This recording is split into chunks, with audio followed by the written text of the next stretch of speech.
Fresh 102.7. We are live. Welcome, Facebookers. Welcome, Lindsey Stirling fans. Lindsey Stirling. Yay! What's up? Hey, everybody. Lindsey, we're so excited. We're playing here on Fresh 102.7, Something Wild with Andrew McMahon. I know you are because I was listening in the car on the way over here, and for the first time I heard Something Wild on the radio, and that feeling will never get old. Like, to hear your song on the radio, it was, I don't know, I'm still like kind of like all amped from it. Just today, just before you came here, right? Literally 5 minutes before I walked in, it was playing on the radio, and I was like, oh, I Snapchatted it, so you guys can check my Snapchat. I'm not lying. But I was like, oh my gosh, it's my song. It's like a very emotional moment. How is Andrew McMahon to work with? Amazing. He's the nicest guy and so talented, and I've been a fan of his for a really long time. When I was in high school, something corporate was my jam. When I was in college, I was all about Jack's Mannequin, and so to be able to work with him, I was trying to play it super cool, but as soon as he went in to record in the vocal booth, I was just like, ooh. Did you go to him, or did he come to you, or we went to him? Okay. And just I got this opportunity to write this song for Pete's Dragon. Yes, and which is the new Disney film that's coming out. Yes. In August. So excited about that, and taking another step to the side, I've always wanted to work with Disney. Like, I don't know anyone who doesn't love Disney, and I'm a huge Disney fan. So, when they asked me to write a song for Pete's Dragon, I was so excited, and we reached out to Andrew. I thought he would be a really cool collaboration for this song. Now, what do you do when, do they send you a copy of the movie, or do you at least get to a sense of what the movie's going to look like? Or at least your part, what you're writing for? They actually have you come in and watch on at Disney, at the Disney Studios up in Burbank. They have you come in, they'd give you a screener, and it's kind of cool because the movie's not yet finished quite yet, so there's temp music in it, and there's also there were certain scenes where the special effects weren't done yet, and you'd see little cartoon thing flying around, and so it's kind of cool to see an almost finished version of the movie, but it's a work in progress, and you feel very much oh, I get to help finish this piece. This is awesome. So it's really cool. That's fun. And so Brave Enough, your own album comes out not too long after the movie, about a week or so, right? Right. So who else have you collaborated with on that album?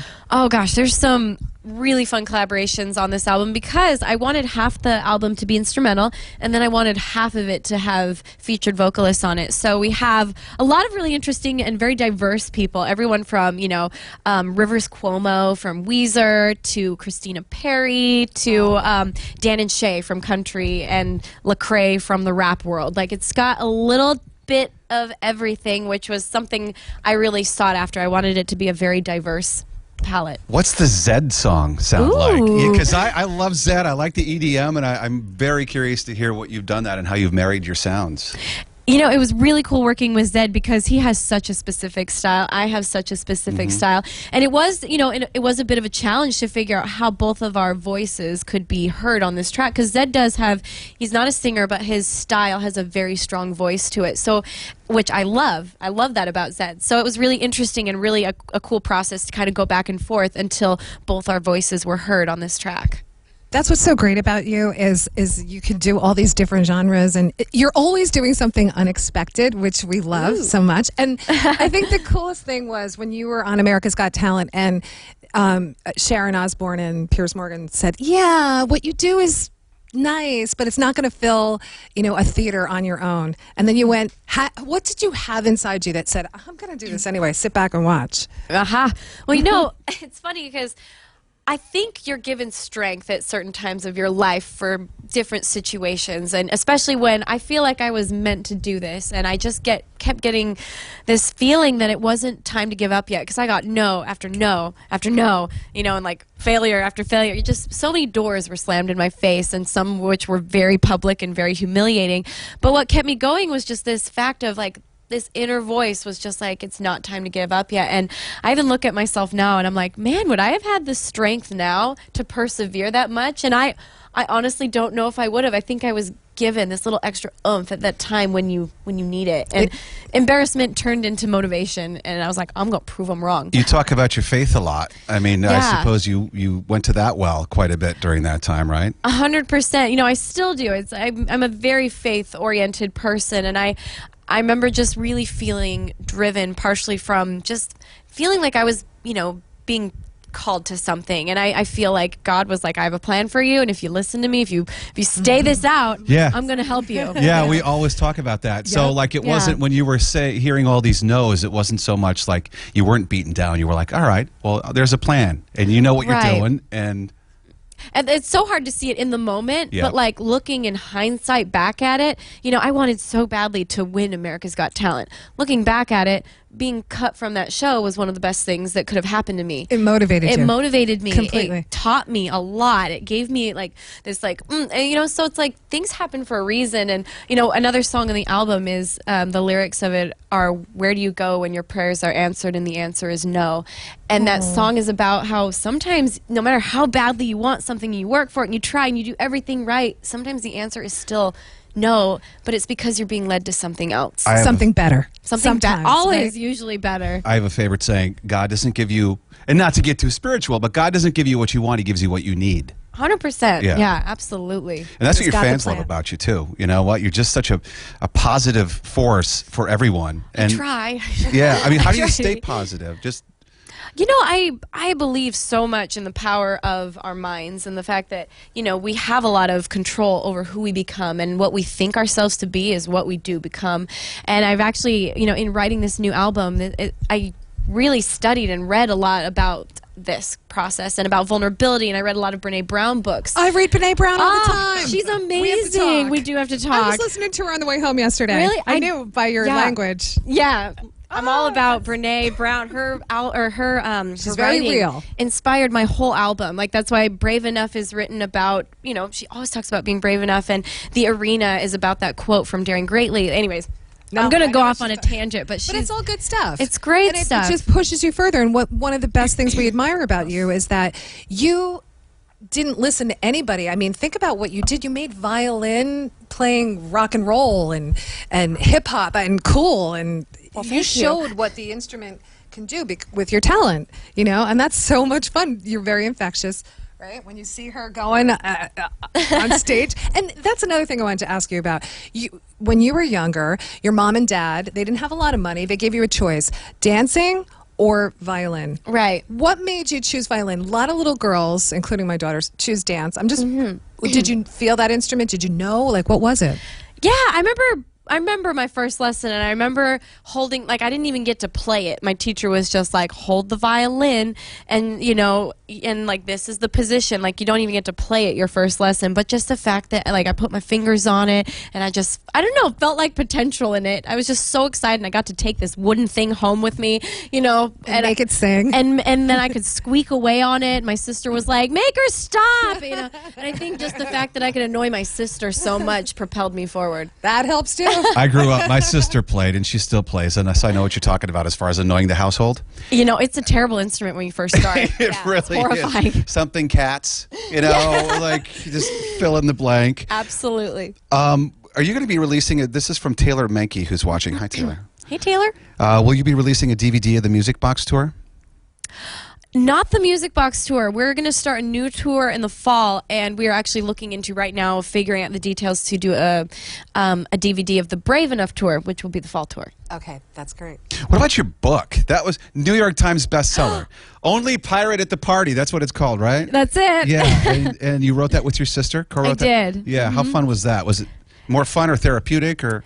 It was both, actually. Yeah. Like, to be able to kind of see your life in like a snapshot like that, you know, because it starts with my childhood and ends like right where like the current time was, and it was very therapeutic because I talk about a lot of personal things in the book, everything from, you know, personal relationships, you know, with my family members, to, like, you know, the ups and downs of the music career, to my battle with depression and anorexia. And so being able to see it all in a snapshot just made me so grateful.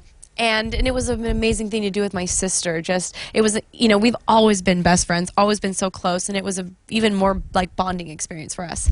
Doing an introspective like that can be really hard and really uncomfortable. So yeah, it's cool that you did that at such a young age. That's amazing. And I guess your sister was a good inspiration for that.